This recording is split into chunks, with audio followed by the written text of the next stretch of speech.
Number 10. Naphthalene is a soft covalent solid that is often used in mothballs. Its molar mass is 128.18 grams per mole, and it contains 93.75% carbon and 6.25% hydrogen. Determine the molecular formula of naphthalene from this information. So here we need to go from percent composition all the way to molecular formula. And we can do that because, well, we've been given the molar mass of the actual compound. It's 128.18.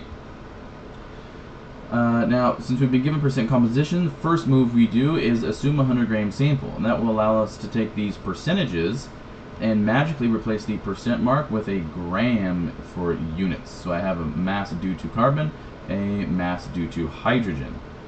Because I have mass now, I can use the molar mass of each of these elements to convert into a mole value. So,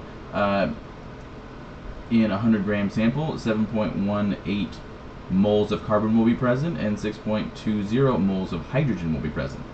Now that I have this information, I pick the smallest number between 7.81 and 6.20, which is 6.20, and I divide both values by that smallest value. So divide both values by 6.20, and end up with 1.25 moles of carbon and 1 mole of hydrogen. So this is our ratio of carbon to hydrogen. It is 1.25 to 1. And so now that we have our ratio, we need to generate a molecular formula. And so what I want to do is I want to find a whole number ratio of carbon to hydrogen that will have a mass of 128.18 grams per mole.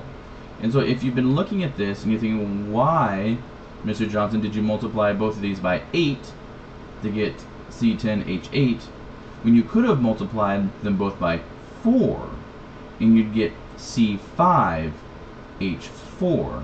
That would actually be the smallest whole number ratio of elements. Can you be 100% right? But note, this question is not asking for empirical formula, which that would be. It's asking for molecular formula. So what I need to do is simply, I can multiply these by 8 and 8, and if you calculate the mass of C10H8, which still has the same ratio of carbon to hydrogen, right, the 1.25 to 1, or the 5 to 4 ratio of the empirical formula, if you calculate this mass, it is 128.18 grams per mole.